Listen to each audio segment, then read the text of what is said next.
আন্দোলন এক পর্যায়ে শেষের দিকে সন্ধ্যার দিকে সবাই যখন ফিরে যায় তখনই গুলি করতেছিল। আমি মানে বাসার দিকে যখন ফিরছি তখনই পিছন দিক থেকে আমার কিছু একটা লাগে মনে হয়, তখন আমি 2 পা দেওয়ার পর আমি পড়ে যাই। ওখান থেকে প্রায় 1.5 ঘন্টা থেকে 2.5 ঘন্টা পর আমাকে হসপিটালে নিয়ে যাওয়ার পরে আমি আসলে ওই সময় আমার পিছন পিছন অনেক রোগী গিয়েছিল। পরবর্তীতে জানতে পারি যে ওখানে টোটাল 12 জনের গুলি লাগছিল, তার ভিতরে 11 জনই মারা গেছে। উপরের ইচ্ছা আমি কোনোভাবে বেঁচে গেছি। আর বিশেষ করে আমি ওই দিনের কথা বেশি মনে করতে চাচ্ছি না, কারণ যে অবস্থা ছিল ওই দিন, মানে সোনারটি মেডিকেলে নিচতলা থেকে 4 তলা পর্যন্ত কেউ রক্তের কারণে হাঁটতে পারে না, এত পরিমাণে রক্ত। এমনকি আমার সামনে আমাকে যে ট্রলিতে উঠাবে হসপিটালে, সেরকম ট্রলিও পাওয়া যাচ্ছিল না। আমার সামনে একটা ছেলে মারা গেল, তখন তাকে ফেলে দিয়ে সেই ট্রলিতে আমাকে উঠে। আর আমি কখনো জ্ঞান হারাইনি, তো সবসময় আমি জানি কি হয়েছিল না হয়েছিল সবকিছু মানে আমার মনে আছে, কিন্তু আমি বিশেষ করে এগুলো মনে করতে যাচ্ছি না। যেটা হয়ে গেছে এখন সবাই দোয়া করবেন, এখন আমি সুস্থ আছি যেন ভালোভাবে থাকতে পারি, এই দোয়া করবেন সবাই। এগুলো আমি আমার বক্তব্য শেষ করব। এই ঈদে জামা জুতো অ্যাক্সেসরিজের ডিসকাউন্ট।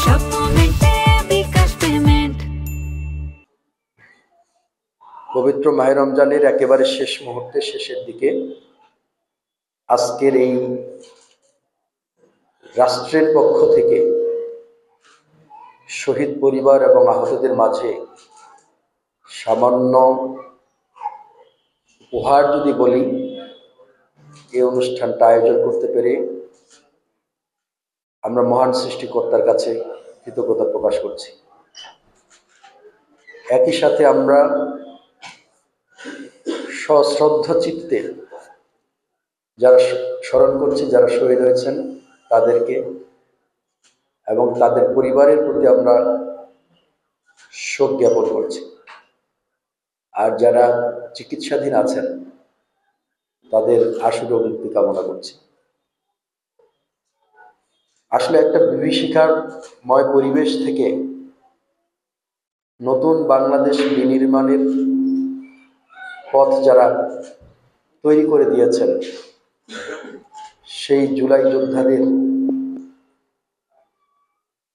পরিবার কিংবা তাদের যারা আহত হয়ে চিকিৎসাধীন আছেন তাদের যে ট্রমা, যে ক্ষতি হয়েছে, সেটা কোনোভাবেই আর্থিক বিচারে, আর্থিক মূল্যায়নে সেটাকে পূরণ করা সম্ভব নয়। বাংলাদেশের এই অবস্থানে তাদের যে অবদান, জাতি তাদেরকে অত্যন্ত কৃতজ্ঞতা করে স্মরণ করবে। আমাদের রাশেদ খান, যশোরের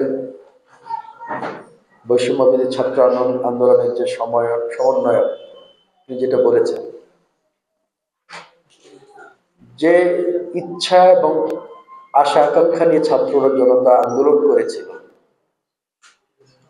আমরা যদি সেই আশা আকাঙ্ক্ষার পূরণে বাংলাদেশকে নির্মাণ করতে না পারি, তাহলে যারা এই যে 2000 আমাদের শহীদ হলেন, 30,000 আহত হলেন, তাহলে তাদের এই আত্মত্যাগ, তাদের এই আত্মাহুতি বৃথা যাবে।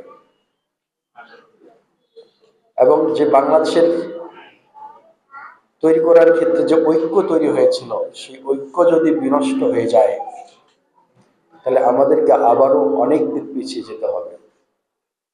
কাজে এই জায়গাটাই আমরা ছাত্র জনতার যে ঐক্য, এইটাকে আমাদের ভিত্তি হিসেবে ধরে, এইটাকে আমাদের এক জায়গায় ধরে, ঐক্য ধরে আমাদের নতুন বাংলাদেশকে আমরা তৈরি করতে চাই। যে বাংলাদেশে কোনো বৈষম্য থাকবে না, যে বাংলাদেশে কোনো টেন্ডারবাজি থাকবে না, যে বাংলাদেশে কোনো চাঁদাবাজি থাকবে না, যে বাংলাদেশে কোনো মানুষকে নির্যাতন করবে না, যে বাংলাদেশের মানবিক মূল্যবোধগুলোকে নতুনভাবে আমরা জাগিয়ে তুলতে পারবো, মানুষের ভোটাধিকার, মৌলিক অধিকারগুলো আমরা নিশ্চিত করতে পারবো। সেটা সর্বস্তরে, রাষ্ট্রের সর্বস্তরে যে প্রতিষ্ঠানগুলো আছে সেগুলোকে যেন আমরা সক্রিয় করতে পারি, সেগুলোকে যেন আমরা সদাচারের আওতায় নিয়ে আসতে পারি, এই কাজগুলো আমাদের করতে হবে। তো আজকের আমরা সেই স্বপ্নই দেখি, আমরা আশা রাখি, আমরা তাদের প্রতি আমাদের শ্রদ্ধা আছে। এবং একটা কথা বলেছিলাম যে যারা শহীদ হয়েছে তাদের পরিবারের যে সদস্যটি জীবন দিয়েছেন, আমরা তাদের পরিবারের একজন সদস্য হয়ে তাদের পাশে থেকে আমাদের দিকে একটু তাকান।